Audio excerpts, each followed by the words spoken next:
folks, and welcome to another day in the Milky Way. My co-host, David Null, Hawkeye Two Feathers. Thank you for being here with me tonight. Howdy, howdy there, Robert. Nobody's going to watch us because they're all watching the prez on the other channel. He's giving the State Yeah. of Union address. But, hi, everyone, and thank you, Robert. And we continue to pray each and every day that each and every one of you will accept and receive the knowledge, the healing, and the wisdom from the universe. And we also hope that y'all are doing pretty good, too. Sorry, we're a little bit late. You're booting up your computer, and I was collecting some more pictures and waiting for the dogs to come in. So there you go. Anyway, but anyway, we got a great show for you tonight. Tonight I'm going to be talking about Indian children, of all things. What do Indian children mean to the Indians? We think, oh, they're just grown up braves and they're out there fighting, and warriors that are out there hunting, and women back at the teepee, they're freshening up things and building the wigwam and doing whatever they got to do. But tonight we're going to look a little bit into what about the children, Indian children. Well, Indian children are, they're really valued by the tribe. They're the young, and they're the upcoming. They're the next generation that they can pass their information on to. The fathers are very proud of their boys. The women teach their daughters everything they know, and and pass on their knowledge, because most of their knowledge is, as the stories you read, they were verbal, weren't they? They were what? Verbal. Everything was verbal. Oh. It wasn't like, hey, we're going to write a book and you can just follow the book like most white men do, and Americans nowadays. You just go to school, you read a book, you go to the library, you find out the information. There, everything had to be taught by the fathers and the grandfathers and passed down to the children, verbally. Right. Right. And which also, as we have studied, there are some tribes and many Native American Indian folk who didn't talk much and still don't, so they taught them, but it was more than words. They taught them with how they did it. They with gestures, so they talked to them, but not as we would think that some of the folks today would teach somebody how to do something. They'd give them some instructions and they'd let them read them, and then they'd do this, and then but back then it was like, here's a stick, here's some vine, and here's a rock. Well, we're gonna make up a spear, okay, and off they went. Yep. Yeah. Let them figure it out. The children kind of ran wild. They were carried on their mother's back. And I got pictures, boys and girls. We got pictures tonight. So go there. I got a ton of pictures, and I just got to find the right ones. But anyway, here. Yes, this is a picture. Anyway, I'm going to share, and I hope you all can see this. So anyway, we got the young papoose, carried on the mother's back, and there's the biggest picture I can make like that, I guess, and that should work. But anyway, you get the idea. The kid was basically put in a cradle. It's got a wooden backing, and there you go. She tied him up and carried the kid wherever she went until he got bigger and could move around. But I guess it's the same way. Today women, they carry their kid in front of them, and back in the day they carried him on their back. I guess this would make it a pain to change diapers, wouldn't it? Yeah, look at all them straps they got to unloosen, you know. Yeah, but you didn't have kids. Well, I suppose riding around on mom's back there, they got it's kind of like rocking the cradle all day. Up and down, standing, sitting, moving side to side. Instead of just like today, the kids get put in a crib and then they don't do anything. They get the inventive and they get crying and they get left alone. These kids were never left alone. Yeah, and so You know what I mean? the native kids, all they got to do was learn how to see things backwards. Yeah, but and there was you think the flat board and stuff, but there was different ones too. Like this, here's a cradle kind of thing, and you see this one's got a little handle on it. This is a different tribe. I can't see the writing here, so it says a Koopa, or Hoopa, Hupa, Hoopa, and mother and her child. So as you can see, she's got a woven basket. And the kid's again strapped in. You can't really do much in this situation. He says that come on, why didn't my pictures come up? Here's another one. And this mother's got him in a leather cradle, I would say. Wouldn't you say that? I'm sure you can't see it so good on your phone there, but it's kind of a leather, and then it's got straps holding the kid in. I'm sure she carries them on their back. Just different ways to hold the child, That almost looks like one of a pair of chaps. Yeah, it does. See how up at the top where you could wrap it around your thigh and you'd lace it down your leg. I mean, not that it is, but it sure could use it as that. Yeah, very, very simple. I mean, basically, the kid can't really do much. It's just strapped in there and tightened up. I mean, you'd think at least they can't get their arms swinging and stuff. And they can't get out. And they can't get out. Yeah, your kid ain't out running around, and today they worry about the kids walking and talking and doing all these things. Like he says, happy Tribal Tuesday. Off the Hook is in the house. Yeah, Sunset Dreamer says, now that's technology. Yeah, technology. Yeah. Well, you see, now they have these plastic ones. Oh, we have designed this new and improved. And they were doing it 200 years ago, Yeah.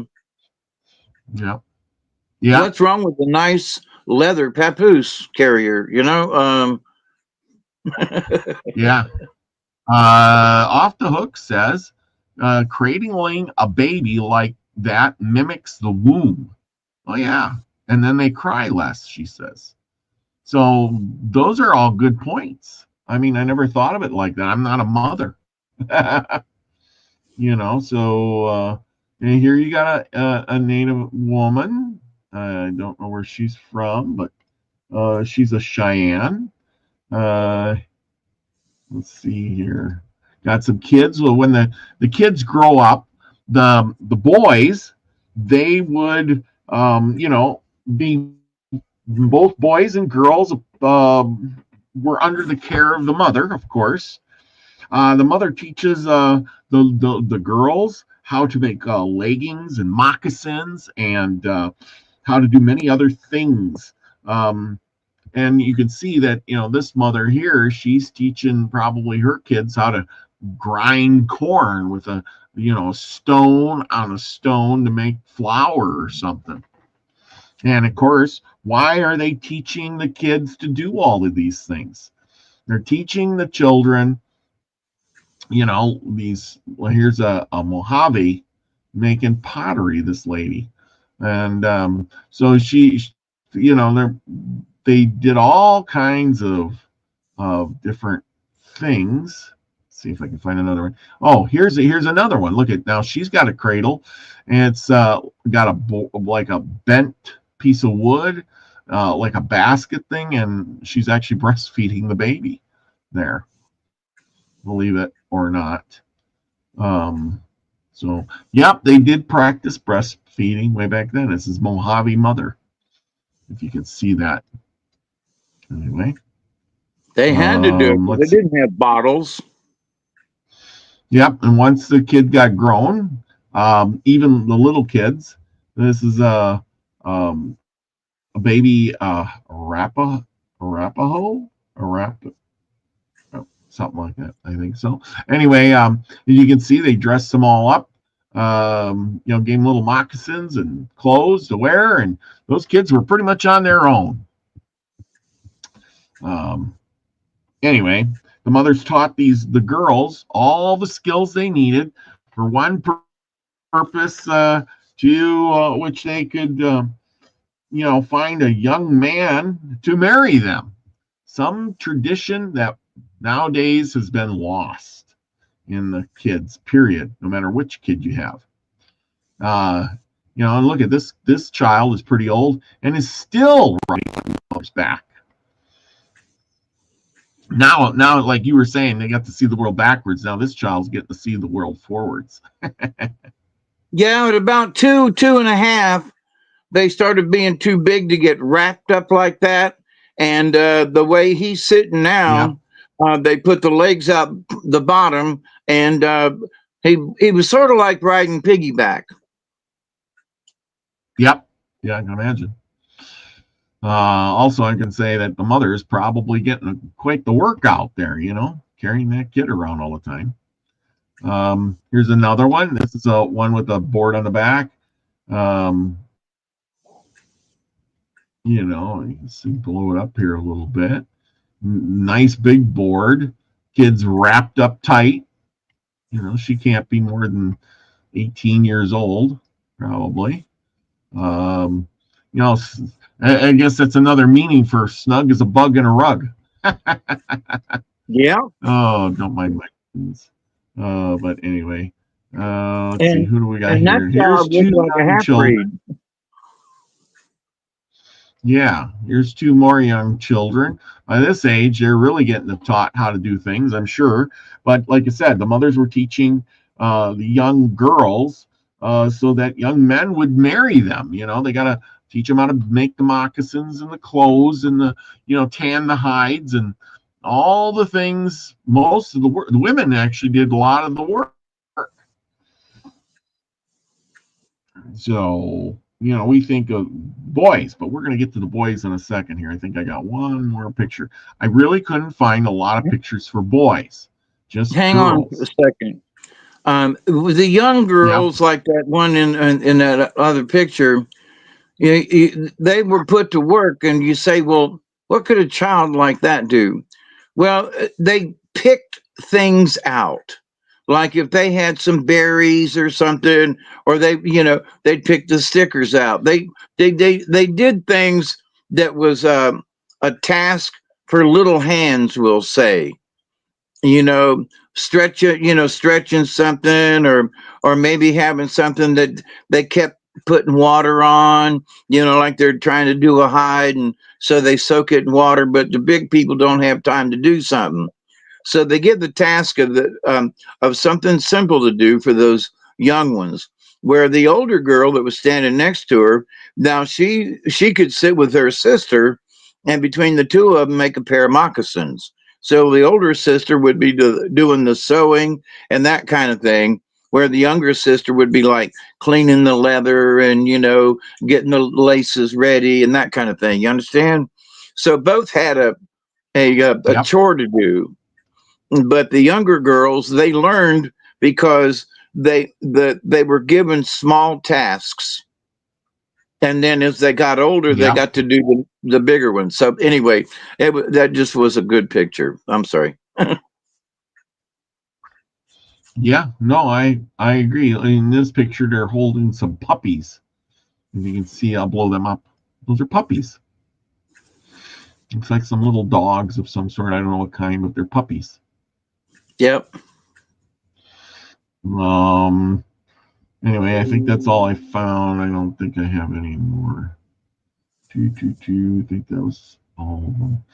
Harvesting, like this gal, she's older. I mean, she's older probably, but she's harvesting like the wheat or the some kind of grass plants or something for something. I don't know, but the women did all that kind of stuff. Um, anyway, what do the boys do? That's the big question. What did the boys do? The boys, well, by the time they got, they start growing up, and boys will be boys, and they get into mischief. What did they do to punish boys, or what did they punish kids in general with? Um, well, it says here in this book, at least this tribe, I don't know exactly which tribe they're talking about. They would, if they didn't really have corporal punishment, for the kids.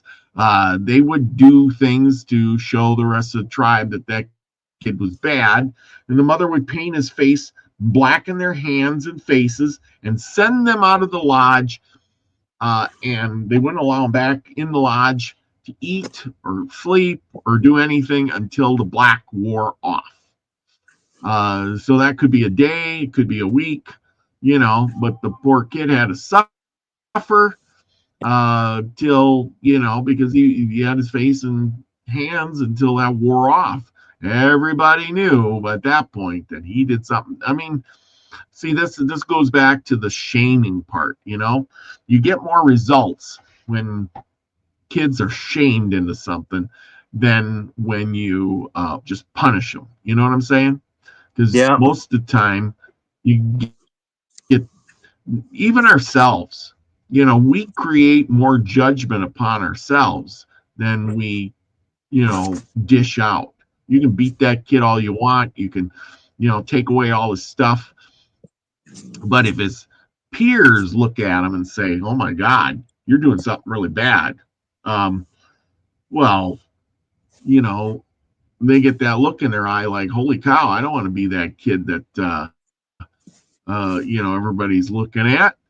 I don't want to be the odd man. I'll do whatever I got to do to not do that again." Anyway, so that's how they punish the children. Anyway, we're going to move on. The boys were considered, character. They wanted them to grow up with good character. Different tribes did different things, but being brave, honorable, and generous was good qualities. And that was trying to be instilled on the kids.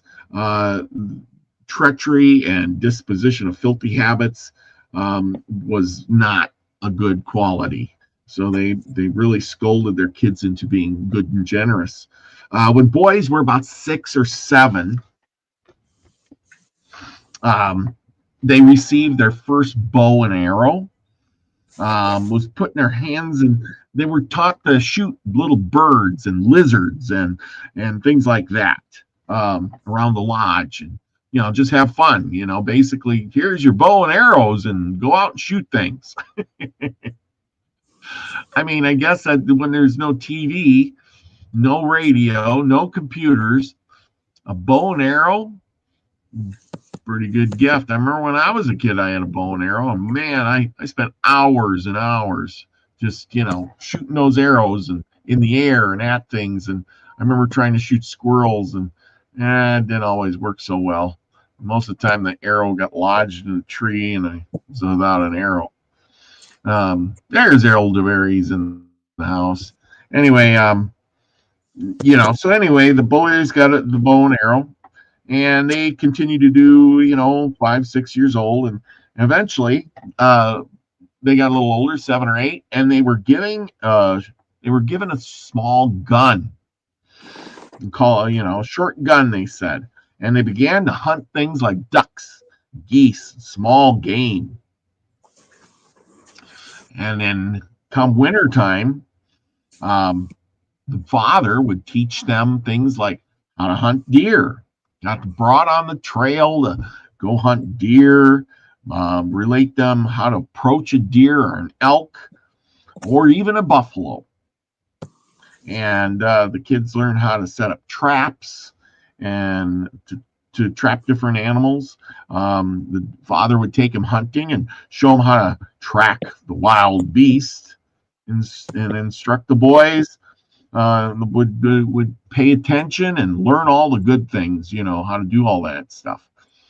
The families took it really hard if they lost an infant or a young child, because but in older people it wasn't so bad because they had matured in years. And men, we'll go back to the men of the tribe. Men were ashamed to show signs of grief at the loss of any relation. However, you might, or whoever it might be to them. But women, on the other hand, see this, I guess, in any culture, it goes back to, the men don't cry and the women, do, which is just, I think, regardless, crossing paths overseas or through different tribes or different cultures, it's kind of the same thing. The men just are not taught how to duel out emotion so well, whereas women, they do. And it said the women, during a death or a tragedy, don't conceal their feelings. The loss of either a husband or a child, they'll cut off their hair, they'll disfigure their faces and limbs with black paint, and even with cuts and burns. They may burn all their clothes except for a few miserable rags. This affection for their children, it will occur, and occurred all over every tribe. Showed these emotions. The kind of the same kind of circumstances. He also tells here in this book about a man from the Kennebec tribe, and he had settled along the river, and he had a big farm or a big area. He had one child, and the child died. I don't know exactly, it didn't say when he died how old the kid was, but it says here, nobody came to the child's funeral. He says, the kid died, and he prevented, dad felt sympathy. But anyway, at the death of his only child, none of his neighbors came near him to attend the funeral. I guess that was kind of a private thing. After a few months, he decided to announce his leaving of the village. He called on some of the inhabitants and expressed himself in the following manner. He says, when a white man's child dies, he said, Indian man, be sorry he help him bury. When my child die, no one speak to me. I make his grave alone. I can no longer live here. He gave up his farm. He dug up the body of his child, carried it with him 200 miles through the forest to join another tribe of Indians somewhere else. It just tells you that, he thought a lot about his child, and he also thought, things like, hey, nobody cares for me. I mean, I guess that's where people really think about, bonding. And this is where people get sad. And I think nowadays, even so too, is that, hey, if I'm feeling sad and sorrow, and, you need to reach out to those people, because, everybody needs a little comfort. There's a lot to learn from this. Because he just up and left his tribe, left everything behind, his farm, his area, and just packed up and says, nobody cares. I can't be here. And he dug up his child. Can you imagine digging up your child to take him along even after you buried him, and then carrying his dead body 200 miles? Now that's dedication to your child, Anyway, the Indians were taught to be good trackers. And we're going to go on with a story of a white man's family. and an Indian. His name was Odysee, and he was a friendly Indian to the whites. And one day, a white child became lost. And the father and everybody got together and they looked and looked and looked, and nobody could find this child. And Odysee, they contacted him and they said, please come and help us. And of course, he was a real good tracker, and he found signs which nobody saw, and he found some footprints. And after tracking him 3 miles into the forest, he found the poor child lying under a tree, crying bitterly and almost perishing in the cold. So instead of being a, total badass Indian, he, was friendly. And when it came to children, the Indians did a whole lot of things nice. We're going to come up with another story about being a father and children. And the Indians thought very highly of their children. And the next one is a story about a Mohican Indian named Wanu. Now, Wanu was a father, and his only son died.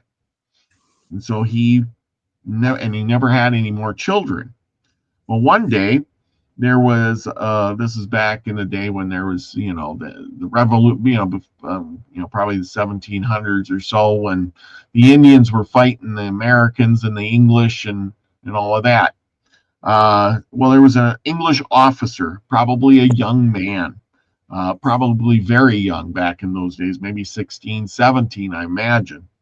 And Wanu saved him. He was running to escape. He was being pursued by 2 other Indians, and they were going to kill him. Well, Wanu, just before his assailants were going to kill him and strike the final blow with a tomahawk in the head, the old Indian, Wanu being old by this time, threw himself upon his combatants and begged for the man's life. And he stopped and said, "Fine, take the man." So the old man took the young officer in hand and kind of told him he was friends and led him through the woods to his wigwam. And there he treated the young man. He gave him company and companionship. He taught him his language. And apparently, he stayed with him for quite a long time. And the young man taught him some things. They lived happily together through, though the thoughts of home would occasionally disturb the young man.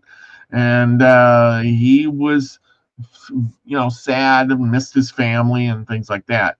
Well, eventually, one day, there was hostilities in the area.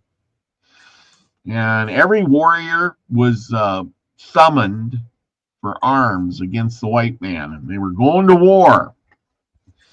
And Wanu took the young man by the hand and said, "We're going." They grabbed up their stuff and they left. They left the camp and headed for the battlefield. But once they got to the battlefield, Wanu stopped. He looked at the young man. He says, "That's your countryman out there." And the young man says, "Yes, but now he says, "Would you fight me?" And the young man says, No, I love the Indian now. You are my friend. I will not kill you." And he says, "Well, are you going to fight your own men?" And he was very concerned about fighting his own kind. Well, Wanu was a smart old man by this time, and he says, "Listen to me. I've saved your life. I've taught you to make a canoe, a bow, and arrows. I've taught you how to hunt a bear and the buffalo, to bring down a deer at full speed, and to outwit the cunning fox." He says, "Once I first took you to my wigwam, these hands were like those of a child, and now they serve neither to support nor defend thee." He says, I can't ask you to defend me, and I can't ask you to fight your own kind. He says, You know, don't be ungrateful, he says. Raise up a harm against the red man. He says, don't do that. You know, he says, oh, he says, with the last bit of it, he says, you know, I want, you know, your father lives, right?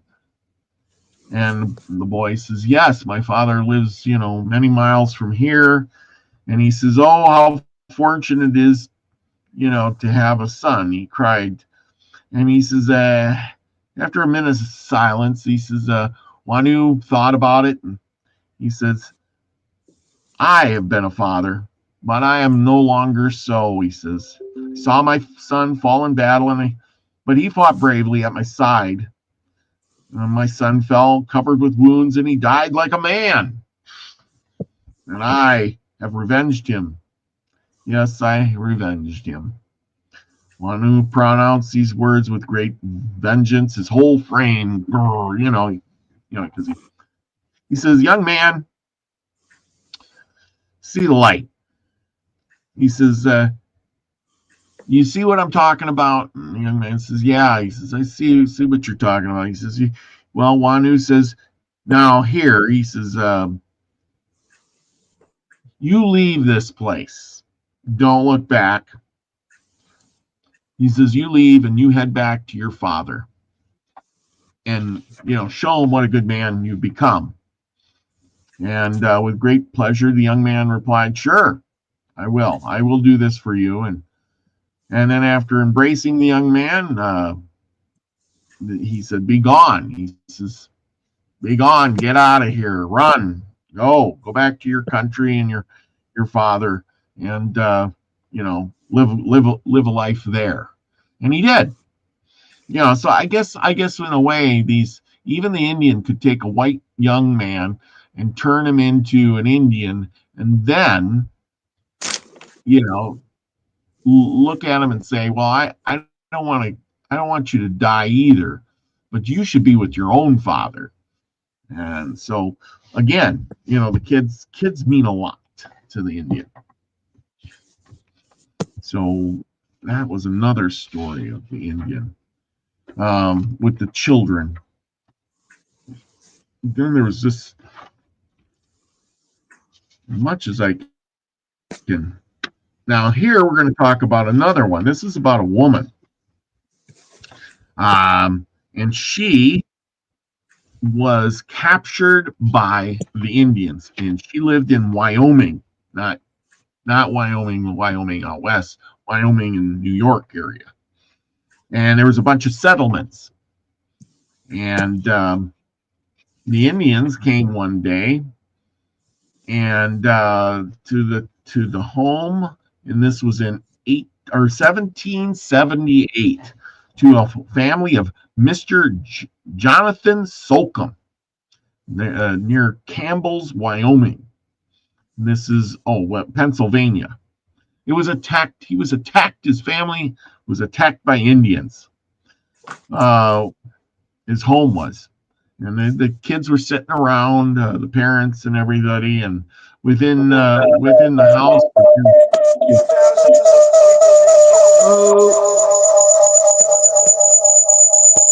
They're Russian young people, Ukrainian young people. They're not Americans.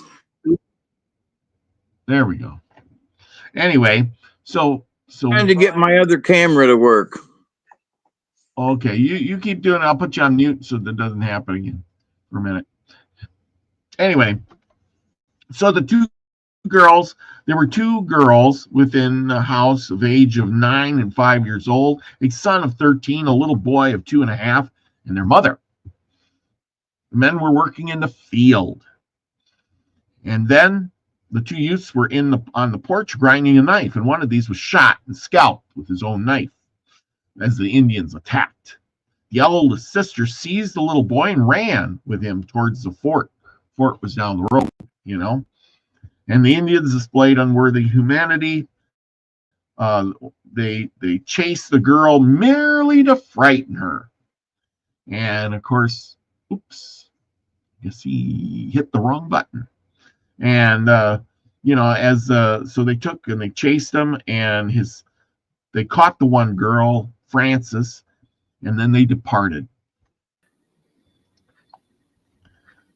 This little Slocum was, there was a little boy, and he was lame, meaning he couldn't walk. Something was wrong with him. The Indians, instead of murdering him, because usually when they found a kid had disabilities or something, they just clunk him in the head and throw him to the side. But they didn't do that. They just sat him down and ran off, carrying the little girl over their shoulder.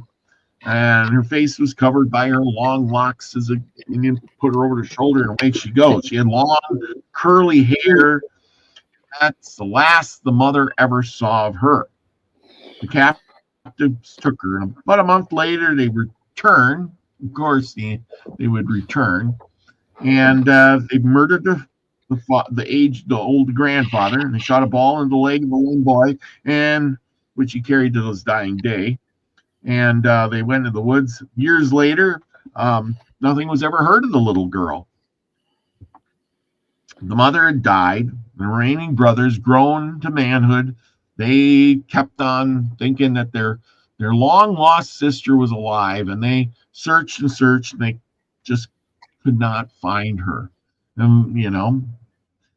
And it says for 58 years, they searched the deep forest for her, and the savages, and through they thought their sister had died somewhere along the line or something, but Frances was living.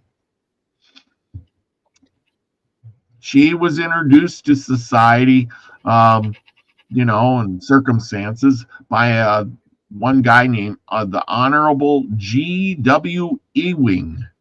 He was a United States Indian agent for the Indiana Territory.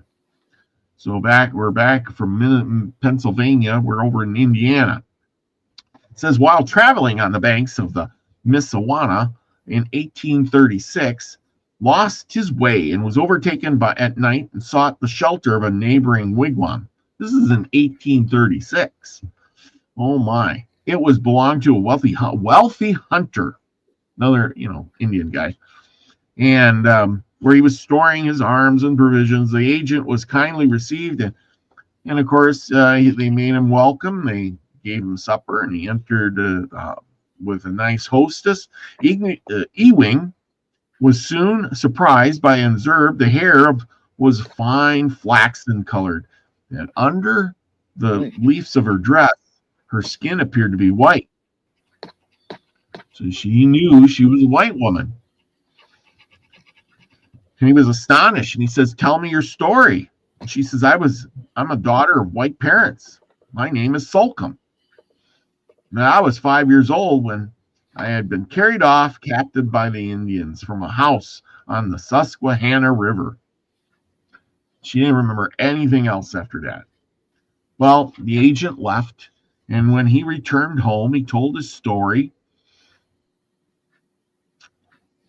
And the word got around, and by some chance, the brothers and sisters, 60 years before, remembered their sister, and they thought, could this be the woman, Slocum?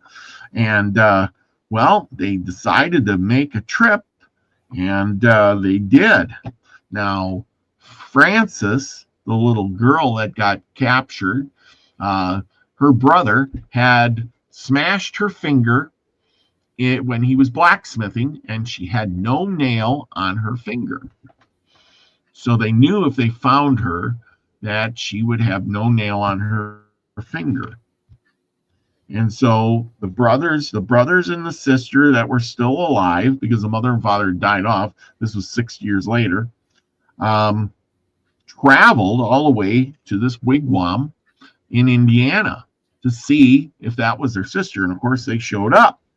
And the first thing they says is, how come your nail is gone? They inquired with the sister. She says, my elder brother pounded it off when I was a little girl in the shop. What was your name then? But she did not remember. They said, was it Frances?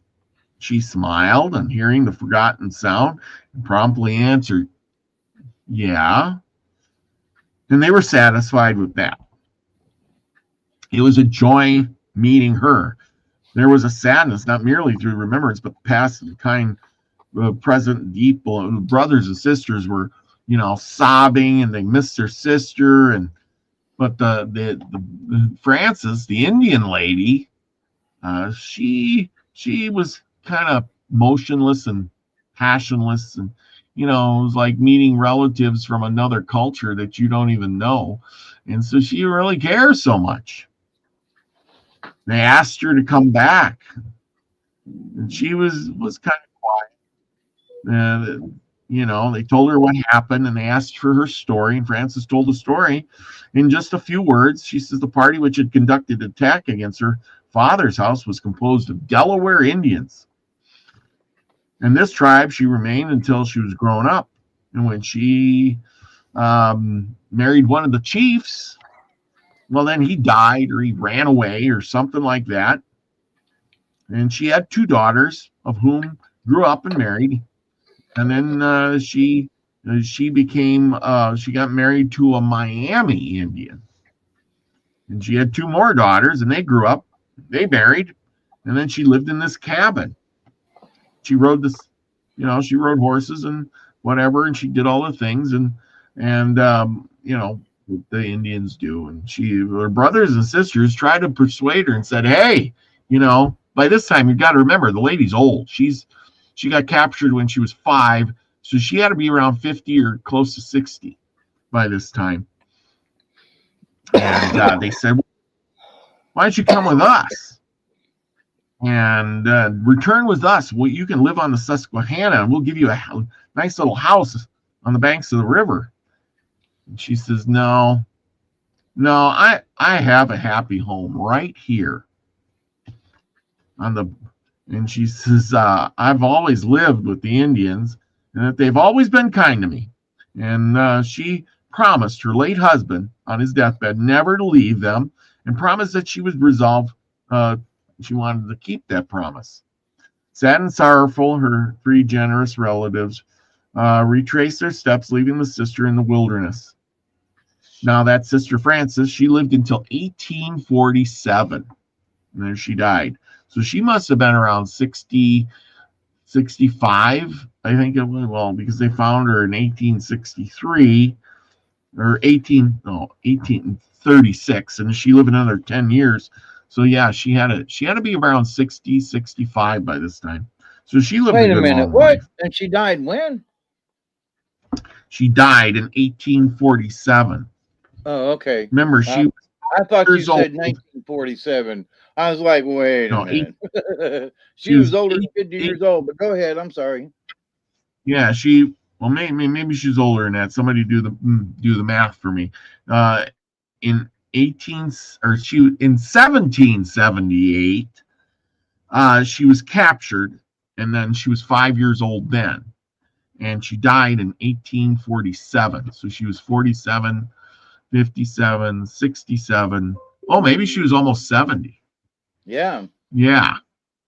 So 70, 75, or 70, close to 75, 70, 75, somewhere in there. She's out riding horses. Anyway, yeah, exactly. Well, she's tough as nails. Anyway, she was admired by all the red men and white men. Her grave is on a beautiful knoll near the confluence of the Mississauga with the Wabash. The 2 rivers are a spot chosen by herself, in which she had been her place of residence for 30 years. Wow. So there you go. It just tells you about the children. The Indians were always interested in children. They wanted to capture them, and they would make them their own. And sometimes they just it's hard to persuade them to come back to the white man's civilization. I suppose after you've been there for 50, 60 years, you don't want to know any other way of living. And I don't blame her for staying. It's like, I've been here for 50 years. Why would I leave now? You know what I mean? Yeah, and by the time she passed away, it had not gotten to the Industrial Revolution that happened 20 years later. you know, because she might have Yes, went back. exactly. You know what I mean? So Yeah. circumstances were different. Because what was that gentleman that we listened to last week? Herman Lehman. Herman Lehman, yeah. So comparing her and Herman Lehman, you know, he could have stayed with the Indians, but he looked around and said, I might go over here, you know. He had other choices and he Well, could yeah, see other yeah. things. Well, he was also he was a lot younger when he went back to the white man. You know, he was only like 17 or 18, 18 maybe 19 or something like that. And I guess it would be a lot easier to join your family when you're that young versus, hey, Yes. you know, I'm 50, 60 years old and, you know, I don't want to change. I live here. I've been here my whole life. I've my children here. I've been, you know, it said she lived in this wigwam for 30 years or this cabin or whatever, you know, on the river. And, you know, at that point, I don't think I think it'd be a lot harder to go back to civilization at that point. Yeah, I know how anybody would feel because living out here in the country, if somebody made me go live in town, I would just dread it. I would make do, but I would dread it. I would not be happy. I'd make the most of it and I'd take my lumps, but I would not be happy. So I can understand because I've been here at this place for 40 years. So I get it. You know, I understand it. Yeah. Yeah. Yeah. She was old for those days. Yeah. Um, Yes, she yeah. was. Um, But so see, yeah, like I said, there's a lot of, one of the things too is like, so what did them Indians do every day? They lived. yeah. Well, Dave, what do you mean by that? That they lived? Well, different days had different chores. You know, if the buffalo were nearby, they were going to be cleaning buffalo and pulling guts out and stuff. And there's next day they was going to be tanning hides, and the next day after that they was going to be doing something else. So, but you know, once they got certain chores done, all right, now what do you do? Now, okay, Indian, Yeah. what is your daily chore today? Well, it would depend. You know, maybe it's to go pick greens. Maybe the strawberries are in. Maybe So people ask, you know, what did they do every day? And well, every day was different. Now, except for if it was skinning and time, you might have several days or weeks in a row where you did nothing but skin and tan hides, but other than that, they lived. So they had to go get their vegetables, they had to go get their firewood, they had to go get their water, they had to go get these things every single day for every Yep. meal or whatever Exactly. every single time. So what did the Indians do every day? They lived. And it took all day to They do it. live. Yeah. Well, yeah. Every day is survival day. Yep. You know, well, it's like you work all summer collecting the firewood for the winter. You know, when I was younger, you know, I just worked odd jobs and stuff for quite a number of years, and I kind of, you know, lived hand to mouth, and it was crazy. You know, I had the farm and took care of my grandma and had the horses and all, and it was that was the thing in the winter. You know, in the fall, I'd cut a bunch of wood to sell to make money. In the summer, you know, I'd take out horse rides, and each season did something else. You know, there was a corn season. I'd put up the corn. Deer season, I'd hunt the deer. You know, and then there was a lot of times, like in the winter, when it was just too cold to do anything, I just sat around the house. You know, watching some TV, taking it easy, cooking food. You know, just enjoying myself. Uh, you know, spending time with friends, telling stories, things like that, getting the get-togethers. Didn't have a lot of money to do anything, but which was good because that was a time. Now, you know, all year I work. I spend my whole time working every single day. And then I got a few days off to get ready to go back to work. And then, because I work so hard, they give you the 2 weeks off so you can have 2 weeks to do all those things you never get to do, like sit around the house or go on a vacation, see if some friends, you know. And it makes me think of my days when I just worked for pennies, and I think, boy, I did kind of have it pretty good back then. I mean, nobody bossing me around. I was my own boss. I could work as hard as I wanted or as little as I wanted. And I got to spend more time with family and friends and enjoy life. Now, not so much, I'm realizing. Even though I make more money, so I could enjoy life, I don't get the time to enjoy life. See what I mean?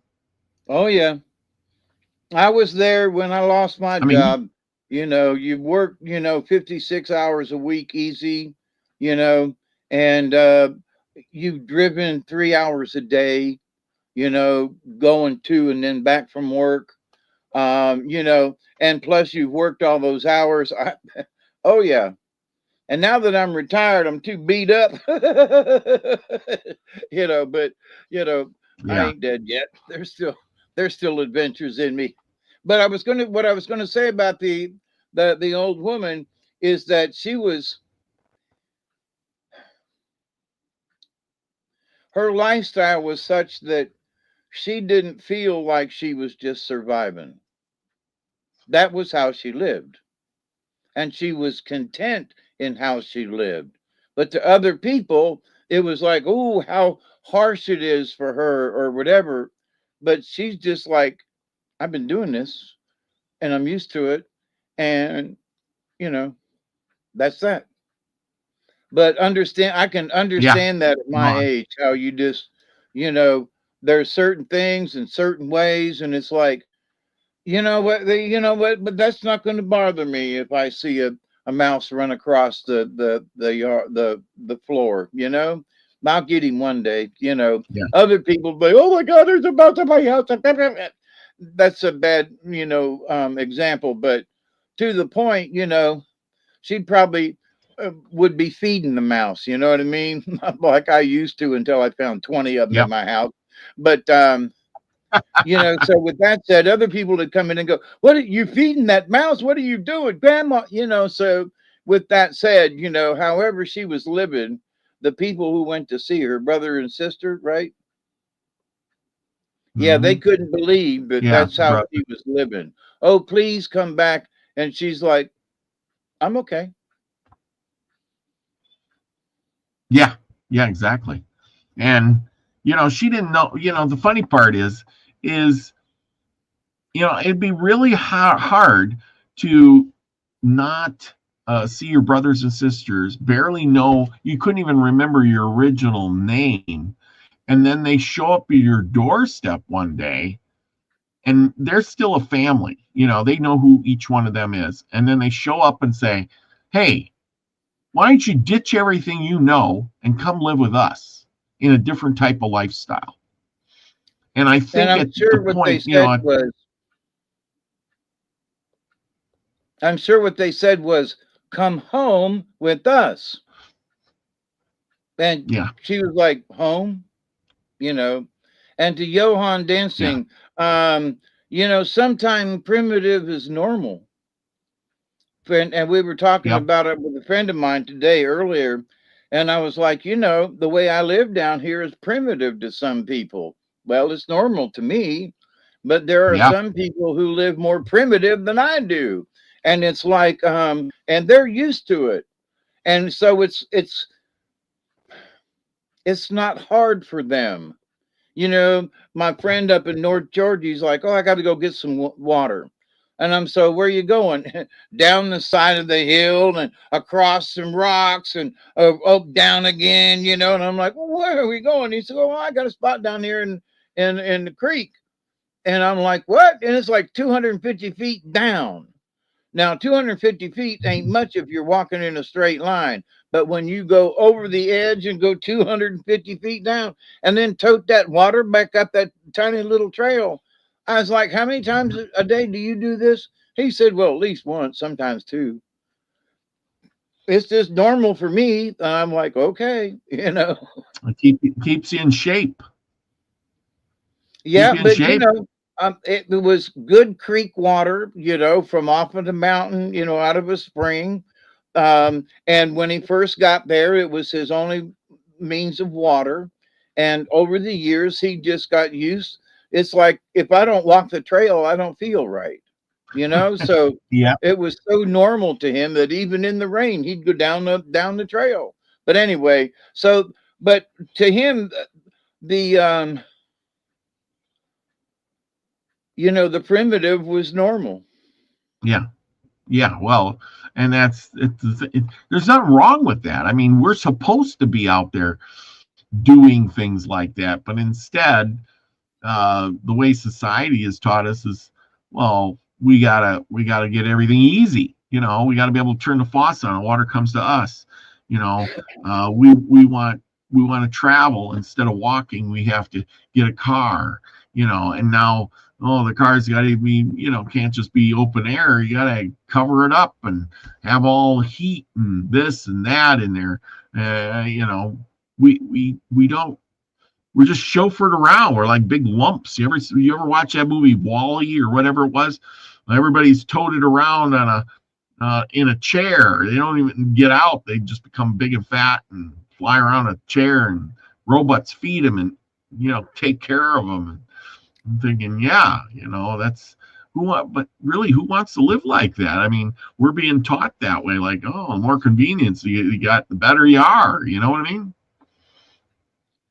Yep, and with all the knowledge that's out there, there are still millions of people who have no idea how they get their water. They turn on the tap, Or it food. comes through pipes under the ground, it comes from someplace, the city takes care of it, but they ain't got a clue. I dug my well with over several years to get to 22 feet, and I still got a lot of mud in it, clay mud in it, which is good for me, but um, you know, but I got to have a downpipe. I got to have a pump. I got to have the water coming into the house. And if any of those things go bad out here in the country, I have to fix it. I don't Yeah. call the city and go, hey, I don't even got no water, you know. So people in Yeah. them Yeah. days Exactly. knew how to do stuff. They knew how to fix it, how to work on it, and how to get that water to the house without having to tote it.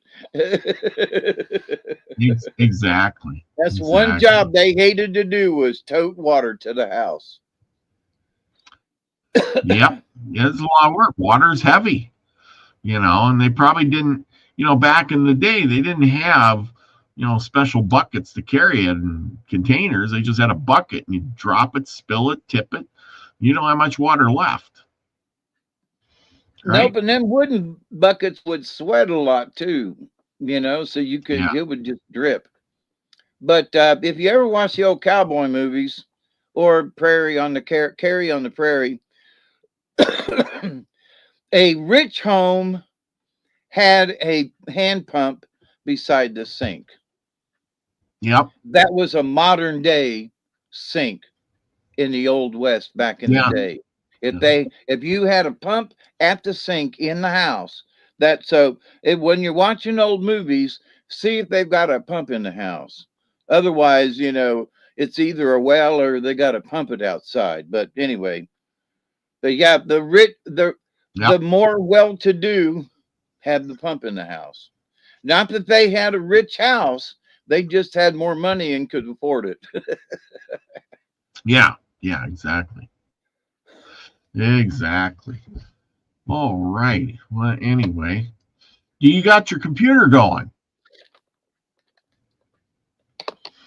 Yes. Yes. Okay. Which You means get to that I pick out can read the story. That's why I was like hell bent to get the computer on.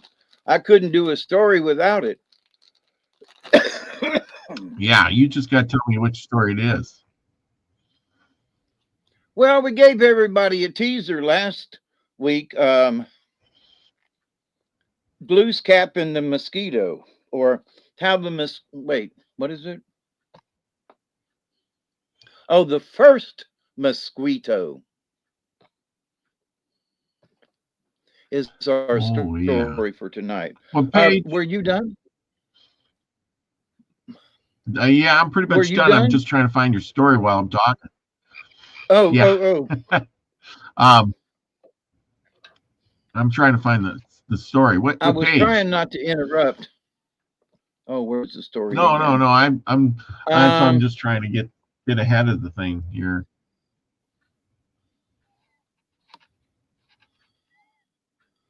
Page 50. Oh. All right. Sorry about that. We got a little late. Oh, the first mosquito. Yes. All right. I'm just working at it. You know me. I like to be prompt, but sometimes we fall behind, no matter how good we are. But I like to carry on that good discussion because, it just makes you stop and think about it.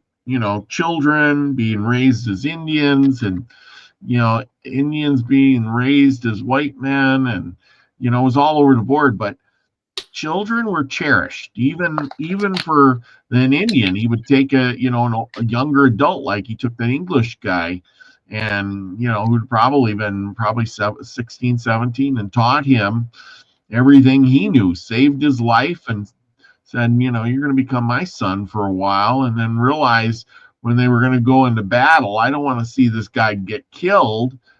You go back to your own father. Tell him how much he's important to you.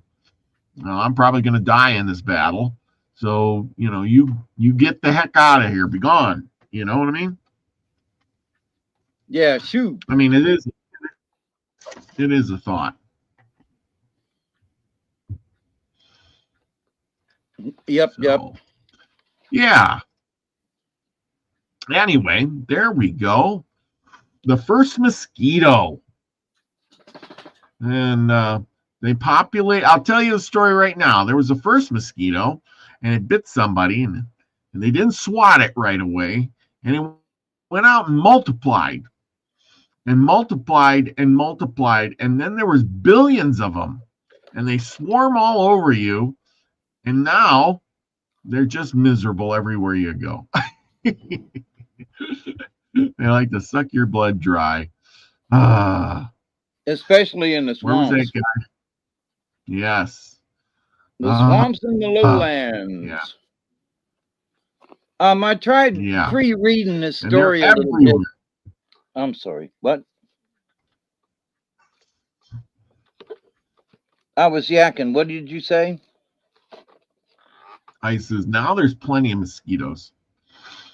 Yeah, more than plenty, right? That's right. They live everywhere.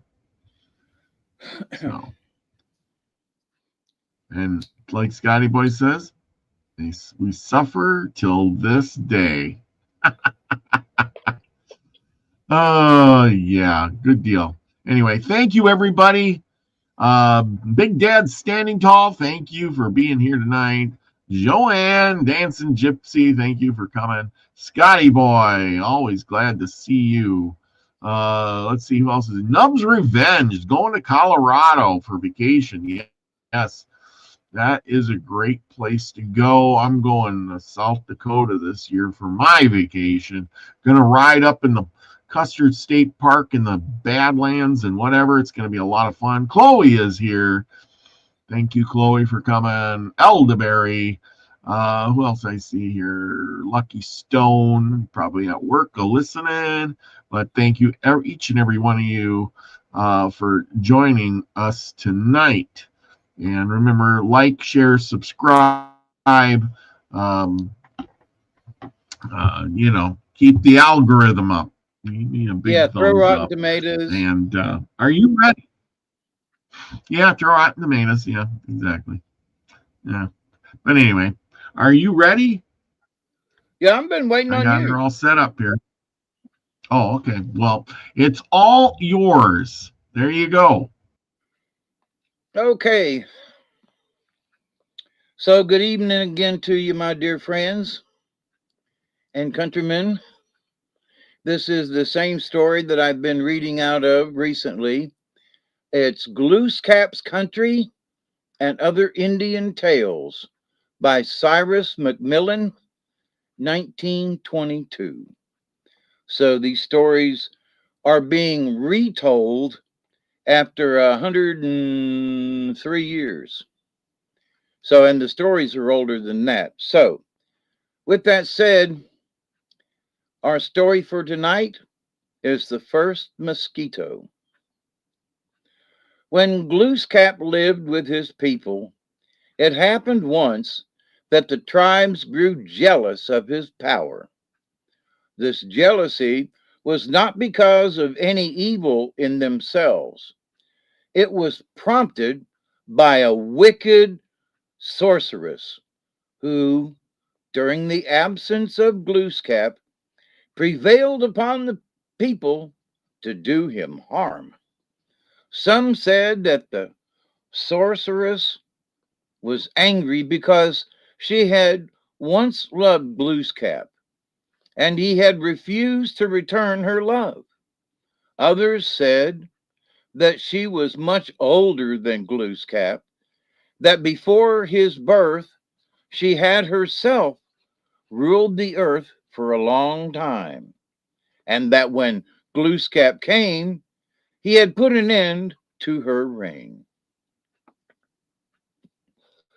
The truth of the matter, no one knows, but it is certain that she was very powerful and that she always watched for a chance to harm Glooskap. Her chance came when Glooskap went for 6 weeks on a hunting trip far into the forest.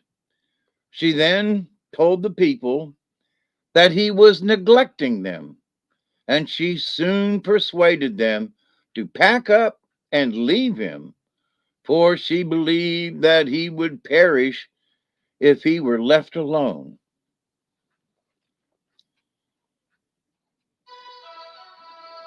When the people went away, they took with them Dame Bear, Glooskap's old grandmother, and his little brother, whom Glooskap had left behind. The band journeyed hastily across the land to the sea. Then they sailed in their canoes to a great island where they stopped and set up their tents.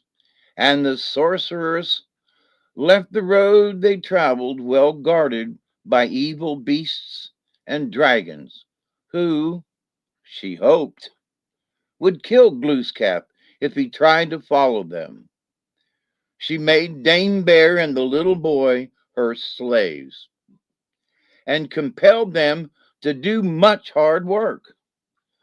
She gave them but little food and but scanty clothing, so they were soon very miserable. When Glooskap came back to his home at the end of the 6 weeks, he found that his people had disappeared.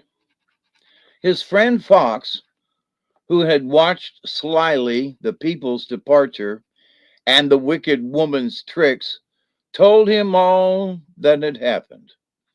Glooskap did not blame his people, for he knew that their going away had been brought about by his old enemy, but that he might teach his people the folly of their act, for he knew they would now be very hungry and poor.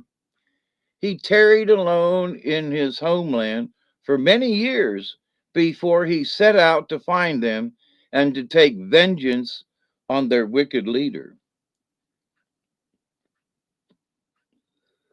Then, taking his magic belt and his 2 dogs, he set out upon his long journey.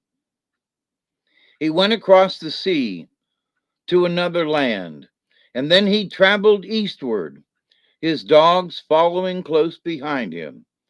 Here he was far from the road that his people had traveled, and there were no dragons to bar his progress. Soon he came to a village where the people were friendly. He heard from an old man and woman about the road along which the sorceress and her own people had passed. The old man told him of the dragons ahead of him and of the evil, hideous creatures that had been left to guard the way. But Glooskap, unafraid and trusting in his dogs and his magic belt, set out along the enchanted road. At last he came to a narrow pass in the hills, watched over by two terrible dogs. He put his magic belt around the necks of his own dogs for the moment, and at once they grew to an immense size, and they easily killed the beasts of his enemy, and he passed on unharmed.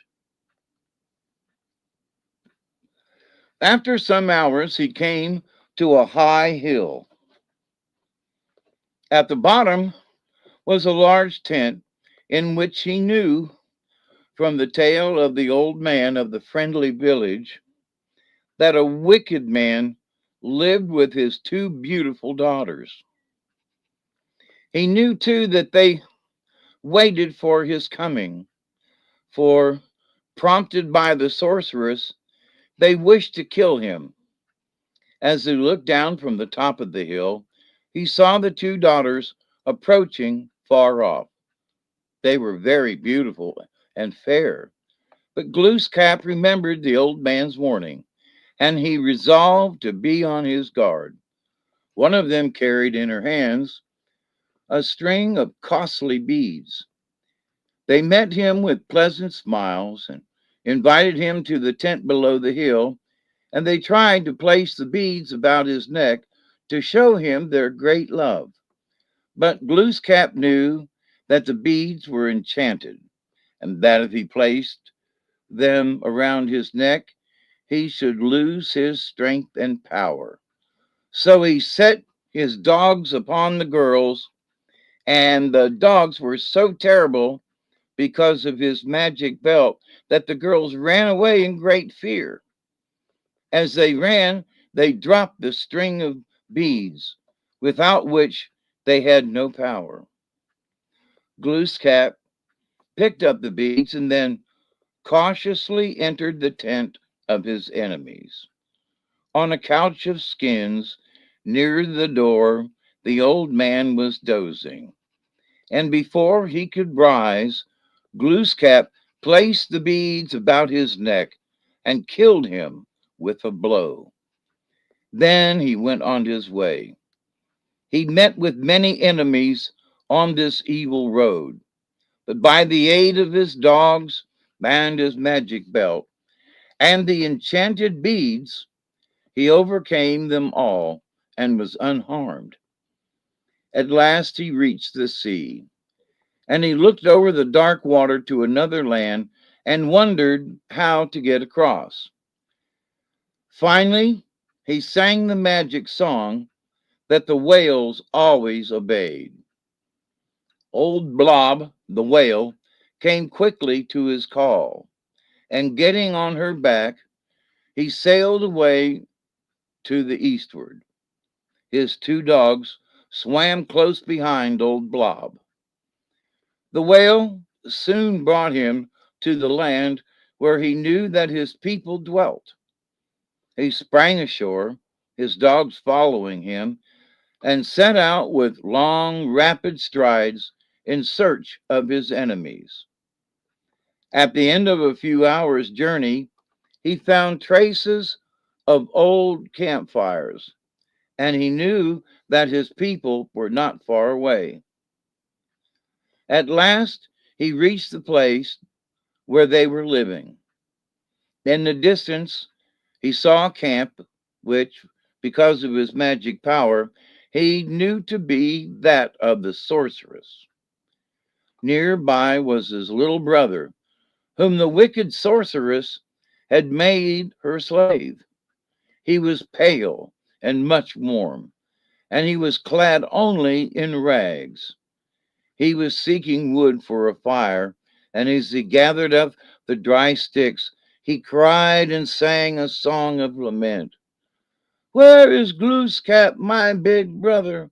Alas, he is far away, and I shall never see him again.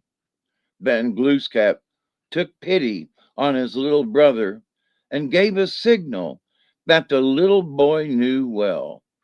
And his brother, turning around, spied Glooskap behind the trees afar off, and running to him, cried out with joy, for he knew that help had come at last. But Glooskap knew that to overcome his great enemy and to free his people, he must be very careful and use his craftiest tricks. He told his little brother to be silent and to tell no one but old Dame Bear, his grandmother, that he had come. He sent him back to his hard work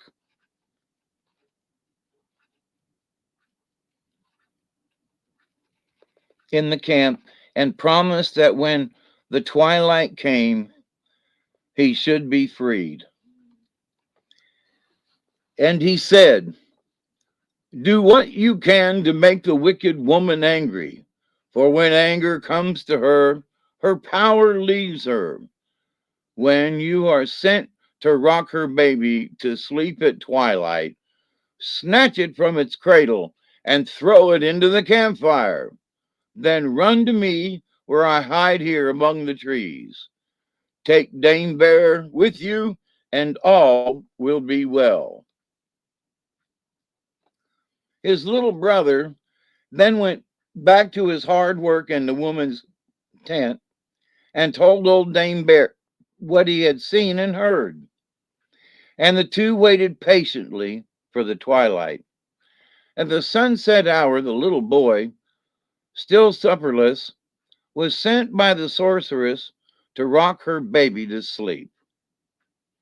For the first time in his long separation from his big brother, he worked with joy and without hunger, for he knew that he would soon be free.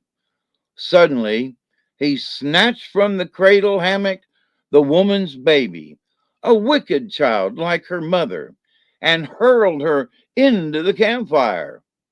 Then, taking Dame Bear by the arm, he ran towards Glooskap's hiding place. The baby howled with pain and cursed loudly as she heard from her mother do and rolled herself out of the fire. And the sorceress was very angry, and muttering dire threats, she ran after the boy and Dame Bear. They soon reached Glooskap, who sprang from his hiding place, his magic belt around him.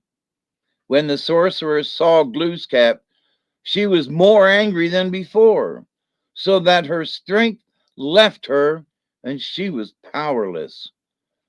Yet she gave battle.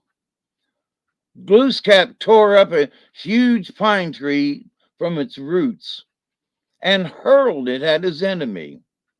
It entered her side and stuck there, and although she tried with all her might, she could not draw it out. Glooskap could now have killed her with one blow. But he did not wish to do that. He wanted to let her live in misery and to give her a greater punishment than death. And so, yelling with pain and shame, the sorceress ran back to her tent, while Glooskap took Dame Bear and his little brother to his own camp among the trees and gave them food. He knew now that the battle was over, for it had been known that If the wicked woman's side was once pierced, her power would never return. When Glooskap's people heard that he had come, they rejoiced greatly, for they were hungry and cold. The sorceress had failed to provide food for them, and they were tired of her wicked and cruel rule, which was very unlike that of Glooskap. But Glooskap tarried before making friends again with them, and remained for many days in his own camp in the trees, watching them from afar. His dogs guarded his grove and kept all away except for Dame Bear and his little brother. Meanwhile, the wicked sorceress, in pain with the pine tree in her side, moved about in great anger. But as her power was now gone, the people refused longer to obey her, and they all laughed at her because of the pine tree sticking out of her side. At last, being very angry, she said, I do not wish to live like this when my power is gone. All the people laugh at me because of the pine tree sticking in my side. I wish that I might change to do something that would always be a plague and a torment to man, for I hate mankind. Glooskap heard her wish, although he was far off, and with his magic power, he changed her at once to a mosquito. Then he forgave his people, and as they were hungry, he gave them much food and drink, for he had killed many moose in the land, and the people all rejoiced and promised never again to forsake him or to be jealous of his power. Then Glooskap gathered his people on the shore of the great ocean, and calling the whales, his sea carriers, he bade them carry him and his people from this land back to their old home. There they settled down again in peace. But to this day, the wicked sorceress roams over the earth as a mosquito, and the pine tree in her side is a sharp sting. She is never at rest, but shall always remain as she wished, a torment to mankind. The only thing on earth she dreads is fire and smoke, for she still remembers that the throwing of her baby into the fire long ago caused the outburst of her anger, and that in the end deprived her of her strength. And by fire and smoke, in the summer twilight, men still drive her and her descendants away from their dwellings. The end. And as an addendum, I still use smoke and fire to keep the mosquitoes away in the swamp. You build a very small fire with just a little bit of flame and some coals and put something on it that's damp or wet. Not too wet, you don't want to put the fire out. And all that smoke that comes up from it, then you just swish it around you in the neighborhood of where you're at, and it'll chase any mosquito away. And I mean right away. They do not like smoke from a fire. That is absolutely true to this day. And there are a lot of people going out and camping, and they don't know how to use a small campfire to keep the bugs away, which is a shame. But you do have to keep the fire going. It has to keep smoldering in order to be able to keep the smoke going. But if mosquitoes are bothering you bad enough, you'll keep that fire going. Yes, you will. And there we go. Good knowledge. Good knowledge. And you know, he wanted her to live in torment. Didn't want to kill her. That was too good for her. Nah, I'm gonna, you know, and what do I want to be? I want to be something that will torment mankind because I hate mankind. Ooh, mosquito. Ooh. We got some people these days that seems that they hate mankind, and you know, maybe they're just a bunch of mosquitoes. Yep. I know I know they suck. Oh, I agree. Wasn't it one of the kings or something? Not Prince Charles, but Queen Elizabeth's husband or one of them kings over there said, "I want to come back as a virus, kill everybody off." Yeah. Oh my gosh! You know, talk about ideas, crazy people with stuff. You know. I always wish to be an Oscar Mayer wiener. That is what I truly like to be. Oh, I'd love to be an Oscar Mayer wiener, 'cause that is what would be the best of me. Bum, bum. So what do we got tonight? Lots of cards. Well, I'm actually in the process of drawing them now. Ah, okay. Good deal. You got a show tonight? You think you have a show tonight? I'm going to try if the computer will obey. Well, it must have booted up, so all is good. Yeah, it did. It actually, I turned it off and made it boot up from scratch, and then it did. But it still had to go around a few times. It didn't just click right on. So, but it had a big update, and there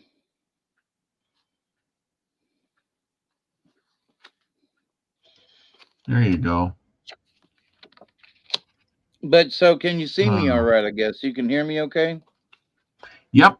Yep, sure can. I'm just waiting for the cards to be drawn so I can pop the things okay. up. Spider, squirrel, grouse, and bear. We haven't had any of these in a while. Yeah. So that's cool. Now the spider's upside down. The squirrel is right side up. The grouse is upside down, and so is the bear. Now, as we learned last time, upside down ain't necessarily bad. No. No, it isn't. Dadgum.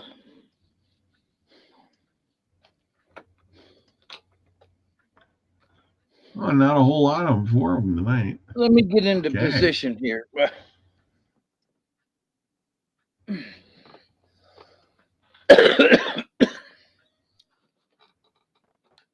think we had squirrel last week, but you haven't had bear in a long time. You know, yeah, I think squirrel was last week, but we haven't had bear in a long time. Or grouse. Grouse hasn't been up in a while. So this is kind of a new thing because lately we've been having like dragonfly, butterfly, spider, deer, hawk, you know, deer, yeah. But I haven't had bear in quite a while. So this is a kind of a whole new grouping. I don't know what Scotty Boy picked, but he's usually pretty close. Dog. Yes, we've had dog. Last week was dog. And we had wolf too. Wolf and dog, yeah. So we've had some canine critters. But spider is number 43, and it's about weaving. Spider wove the web that brought the humans the first picture of the alphabet. The letters were part of the angles of her web. Deer asked Spider what she was weaving and why all the lines looked like symbols. And Spider replied, Why, dear, it is time for Earth's children to learn to make records of their own progress in their Earth walk. Now, each of us are on our own Earth walk.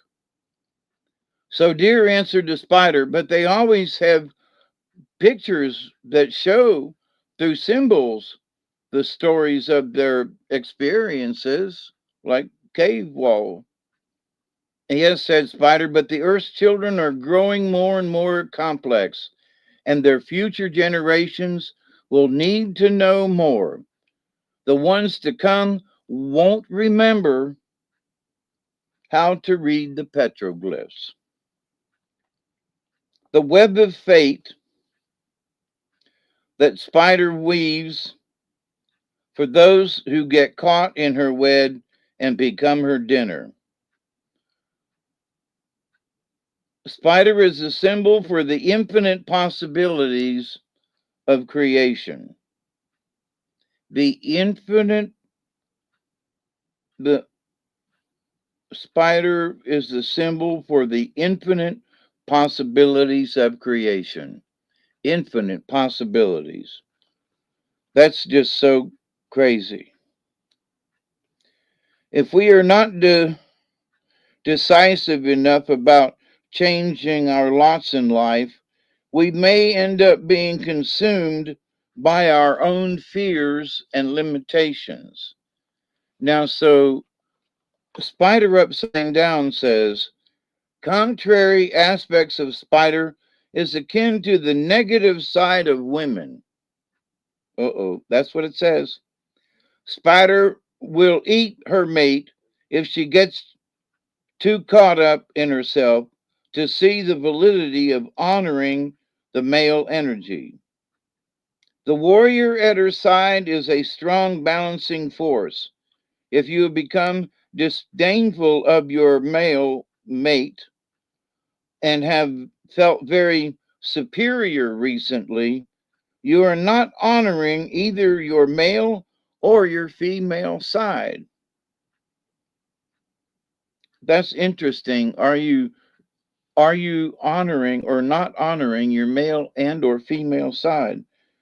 If you are not presently in a relationship, you may have chosen a member of your family or a workmate to harass.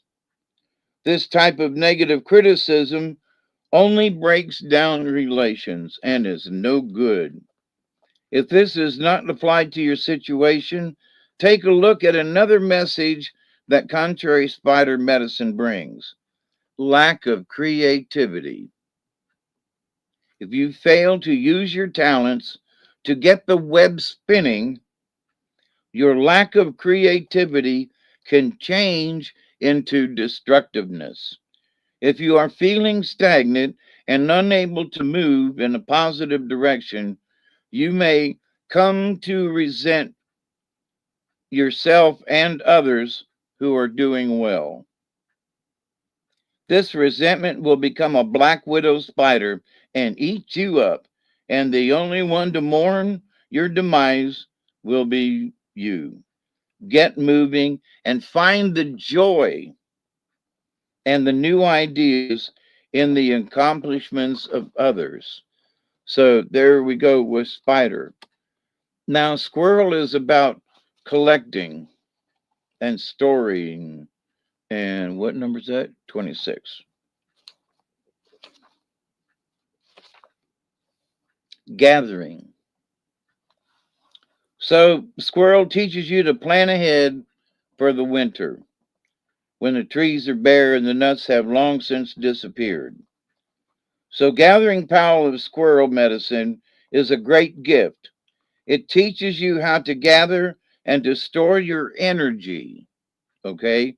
To store your energy for times of need. Now, there's the storage of other things, food and water and stuff, but this is to store your energy. It teaches you to reserve something for future use. So now Spider is saying that you need to get on the move. You might have been stagnant, and maybe you need to start, being more creative. And here's Squirrel saying, Um, you need to reserve something for future use, whether it be a judgment, an opinion, or whatever. If squirrel is scurried into your cards today, it may be that you are being told to honor your future by readying yourself for change. So Spider's kind of warning you, hey, you need to get up off your does and make some changes. And here's Squirrel saying the same thing. These things can include thoughts, worries, pressures, stresses, or gadgets that have been broken for years. It's time to toss them out. In understanding the balance in gathering, you need to look at the idea of circulating the stock of which you have gathered. If you've got something that is sold, give it to somebody else and get something new or different. So anyway, so there's squirrel. Now the next one is grouse upside down, number 34.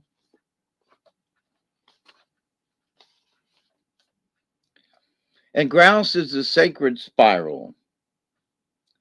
Grouse used to flock all through North America, but it doesn't much like it did.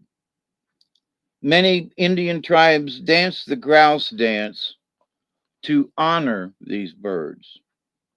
The movement of the dance follows a spiral, which is the ancient symbol of birth and rebirth, the ribbed tunnel of eternal return. The sacred spiral is also one of the oldest known symbols for personal powers. When you think of grouse medicine, visualize a whirlpool or even a tornado, for the sacred spiral will take you to the center. Now, this is upside down. So, drawing the crowd upside down signals a dissipation of energy and lack of control and discipline. So, Squirrel has been telling you to gather up your energy. Spider saying get up and make some changes and get moving and be creative. But this is saying that there might have been signals of dissipation of energy. You know what I mean? Somebody might be, bothering you and they're sucking some energy off on this side or that side or something. So it is the symbolic of a lost connection to the source and signifies a lack of clear intent behind an outpouring of energy. Okay? So you've lost we may have lost our connection to source. And we've lost our clear intent. Well, Squirrel says gather it up. Spider's like, come on, get your act together and be creative. So in using this sacred dance as a tool to right the contrary grouse, you may also find that it is a tool to center or ground you. So this is a time that grouse will help you to be grounded. And so, which is always good. And now, so for the future is number 5, which is bear. And bear is upside down as well.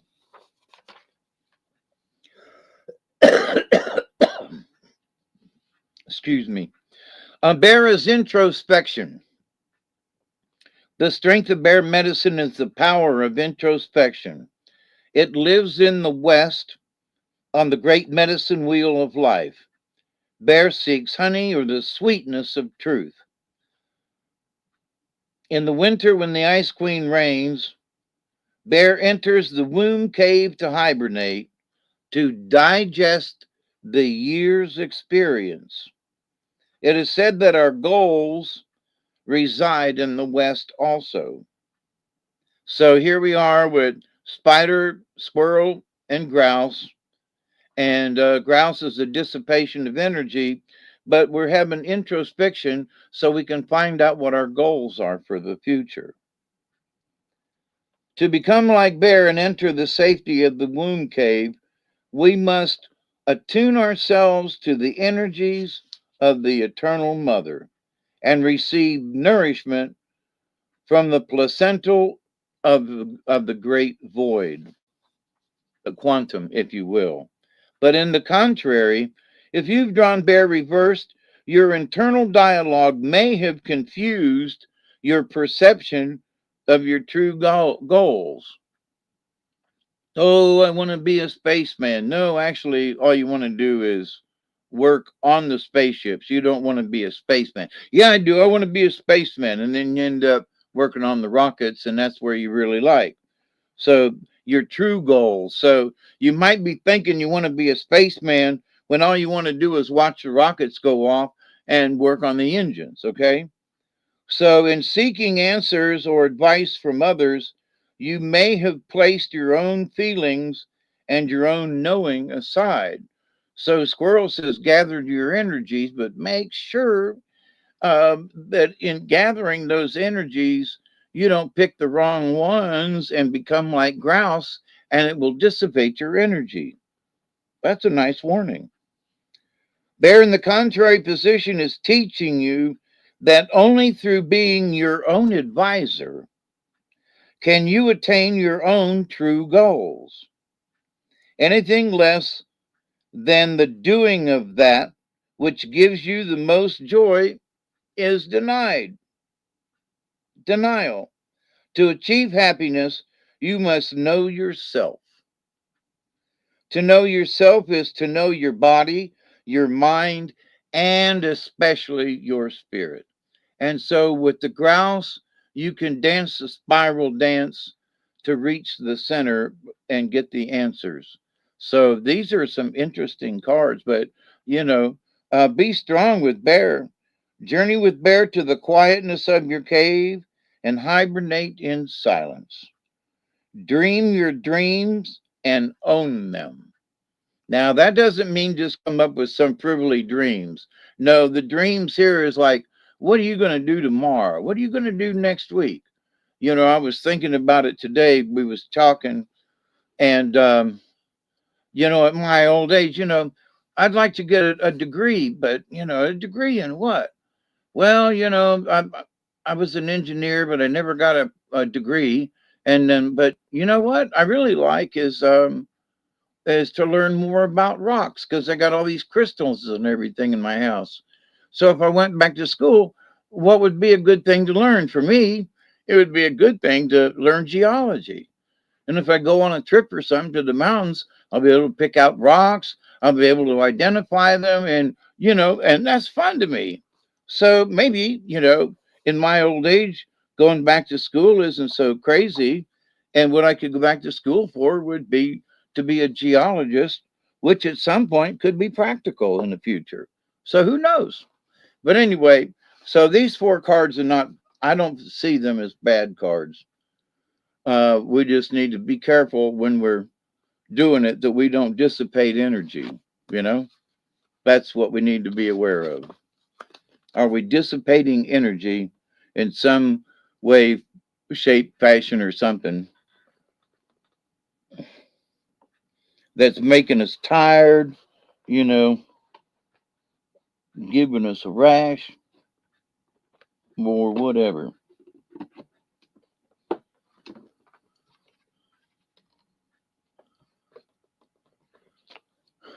Are we still here? Are we still live? Yes, we are. We're all good. Just clicking on a bunch of these things. So, good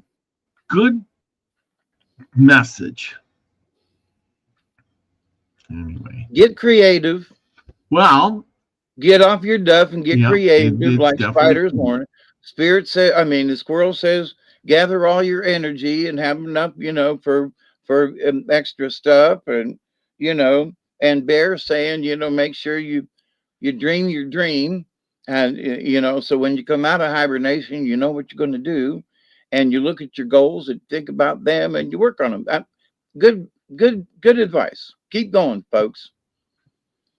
Don't let other folks dissipate your energy and slow you down.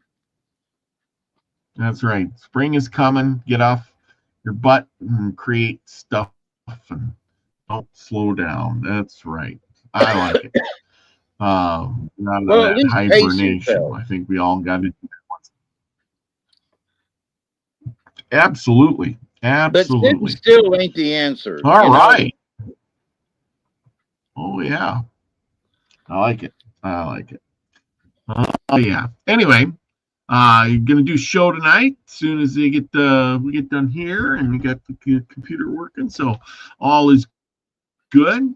I'm gonna wrap it up. I gotta go to work in the morning, so thank you everybody that joined. Join says I'll tell you my stories. You can write and illustrate. Yeah, she's seen a bear. Scotty Boy, Big Dad Standing Tall. He says we like your stories. There you go. Who doesn't? Thank you, Big Dad. Yeah. Cheers. I like the stories too, and then I cut them up and make shorts out of them because you can't get enough of those stories. Yeah. Anyway, and there's some good ones in this book. Anyway, whoever's here. Oh yeah, there are. Some of these are. This is one of the better ones. They ain't chopping heads and things like that. So, Lucky Stone, thank you. Says great stories. Thank you both, Chloe. Thank you, Robert and Hawkeye. Thank you very much. Absolutely. Cheers. Cheers to you. Go over there and join David on his channel. You'll be right up after he probably lets the dog out and gets a cup of coffee. Yep, go get me a drink, and me and Duggar got to go pee. Yep. There you go. Yeah, thank you, good day for tomorrow. Tomorrow's my Friday. Hopefully, it's all good. Love you all. There you go. Thank you, Scotty Boy. Thank you, Chloe. Yes. Everybody loves the short stories. Yes.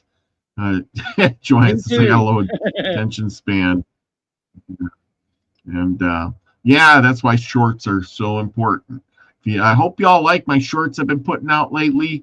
It's kind of the new thing, and you can get out the shorts and get a good message out of them. Hit the like on them. They're only like a minute long, so take them as you get them. Anyway, thank you all. I hope you all have a great day, and we will be back soon with 164. Can you believe that? Holy cow. Anyway, yes. And did you know, Rabbit, put out that Saturday made 9 years that I've been doing this. Really? And I have 888 subscribers. 888. And that means abundance. And so it's like, what? Yep. But 9 years I've been on the air. How about that one? Wow. 9 years. Holy cow. Anyway, with abundance, remember everybody, go out and make your life abundant. Remember to spread that message and be the frequency you want to receive, everybody. Love y'all. Peace, everybody. Cheers, everyone.